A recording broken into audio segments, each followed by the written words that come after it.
Radio did the same thing all across the board. You see how they all speak with one voice, one ideology.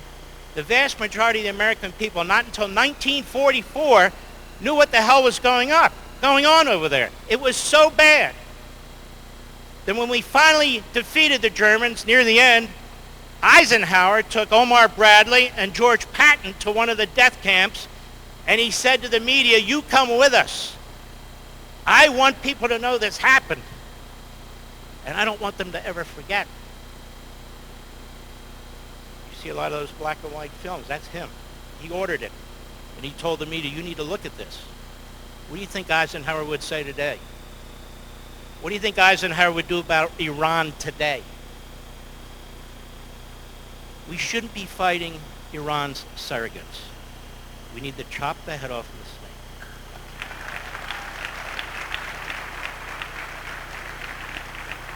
It was already done once.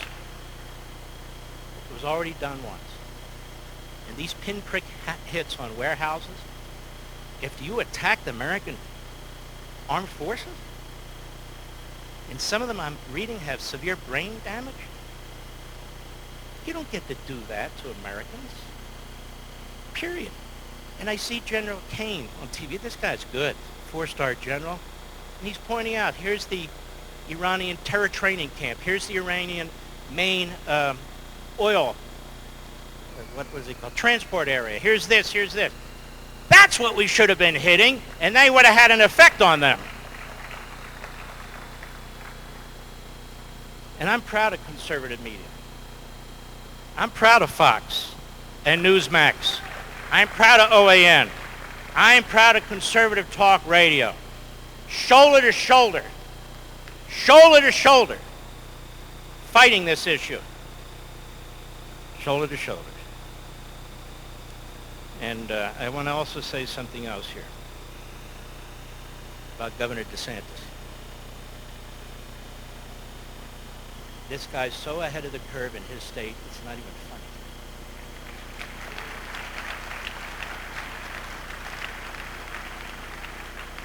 We have 26 Republican governors. One is going into these colleges and universities and is pulling out these Hamas elements, these rat bastards. He's pulling them out.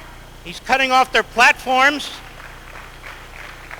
He sees that the so-called commander-in-chief isn't a commander-in-chief, so he rallies to get commercial airplanes over there to bring out American citizens. But what he doesn't tell you is that he's doing more than that. They're sending aircraft over there, drones, body armor, other things of that sort, to try and fill the gaps that the Israelis have.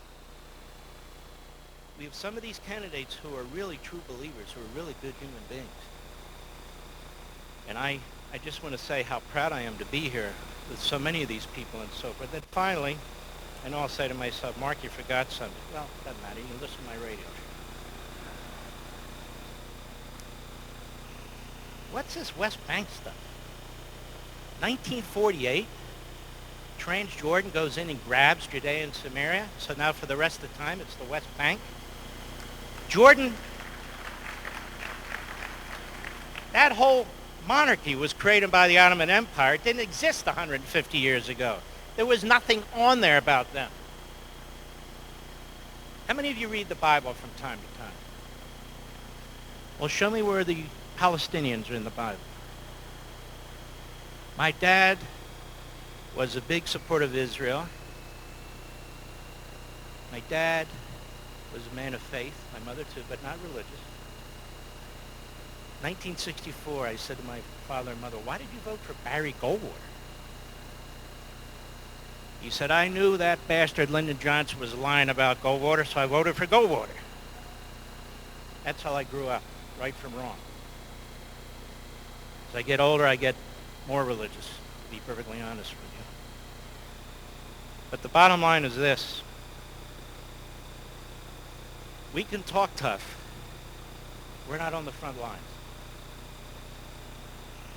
We can act tough, but we're not on the front lines. What they did in Israel is not only shocking, it requires retribution.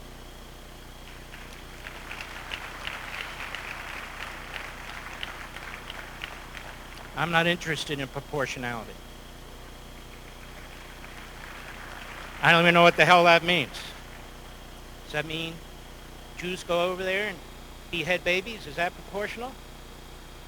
That they rape Palestinian women? Is that proportional? Well, is that what proportionality means? Now think about that. Can you even imagine Jews doing that to anybody? They view us as subhumans. It's time for us to view them as subhumans.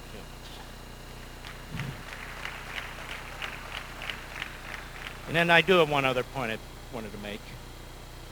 Isn't it interesting when you hear reporters, some of them look like they're 14 years old or whatever, and they're covering these people in the streets with their signs about slaughtering the Jews, river to the sea, all the usual stuff about exterminating and obliterating Israel and Jews. And they're carrying around Palestinian flags. Some of them have Italian flags because they don't know the difference between the two flags. That's what we're dealing with. And it's true, I saw it with my own two eyes. Now that said, how do they know that most Palestinians don't support Hamas? Did somebody do a poll? And who did this poll? Did not the Palestinians vote Hamas into office? Okay, so tell me where I can go to speak to the Palestinian leader who says, leave the Jews alone. Does somebody have an office? Do they have a phone number? I'd love to bring them on TV. Seriously. I can't find them. Then we have the moderate Palestinians, Palestinian Authority, headed by Abbas, who was the so-called brains and funder behind the 1972 Munich attack on the athletes, Israeli athletes, who were, by the way, horribly tortured. He's the moderate, funding terrorism. So the Congress passes and President Trump signs the Taylor Force Act, named after an American veteran who went to West Point, who was murdered by terrorists over in Israel. Because Congress said, that's enough. We're pouring hundreds of millions of dollars into the moderate Arabs, and they're slaughtering people, and the more they slaughter, the bigger the pension for the family. Why would you violate that law and continue to pour hundreds of millions of dollars into the Palestinian Or why would you continue to treat Qatar like it's the nation of Mother Teresa? When Qatar is housing the leadership of the Palestinians and funding Hamas. And what about this so-called NATO country, Turkey, which is led by an Islamist Nazi as well, this Erdogan? When he gives that kind of speech to his phony parliament, the way Xi gives his speech to a phony parliament. This guy's in NATO, and he keeps threatening us, if you don't sell me the F-16s, I'll get jets from Russia. Then go ahead. I don't think Russia has any jets to sell them right now, but you never know. Why aren't we putting pressure on these countries rather than Israel? And it is obnoxious to hear over and over again that the Israelis have to follow the rules of war, that the Israelis had to be proportionate. Unfortunately, in my view, the Israelis always do that. We don't always do that. When we dropped 2 atomic bombs on Japan, was that proportionate? I think it was. But specifically aimed at civilians. When we and the British bombed Dresden, of course they had military facilities, but it was aimed at the civilians. Why? Because they wanted to put an end to the damn war. Japan wouldn't provide an unconditional surrender. People don't know the most casualties we ever had in a battle was Okinawa. Okinawa. And then when Truman hears you've got these guys fighting to the end and they were never going to surrender, and he's thinking, oh my God, we got a little island off of Japan.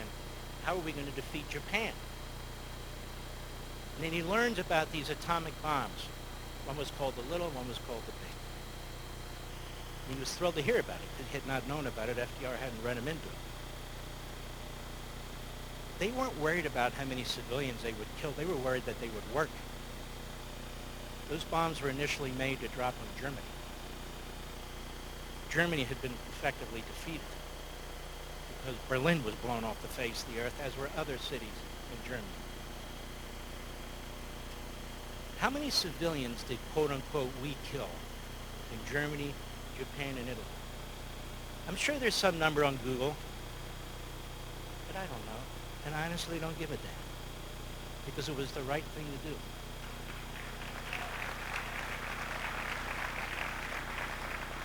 And how many casualties were there in the Civil War? Unbelievable. There were 24 million people in this country.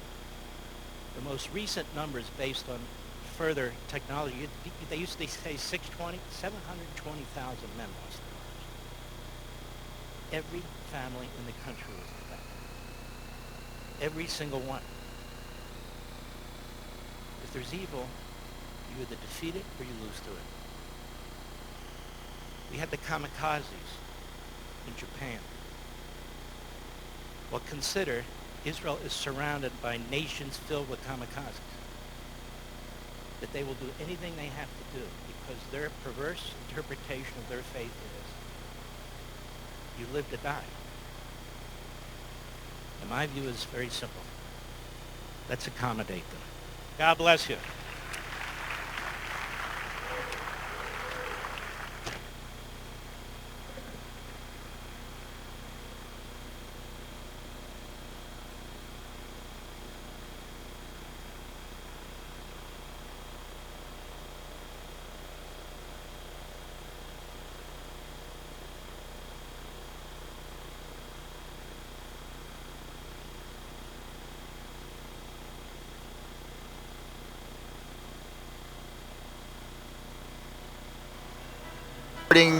In the next 5 minutes, and then we have our Israel at War briefing with Alex Trayman from the Jewish News Syndicate and Joe Pollack from Breitbart News, starting at, we'll call it 3:15 in Delfino 4104, one floor down, 4104. You do not want to miss that Israel at War briefing. Alex Trayman is fantastic.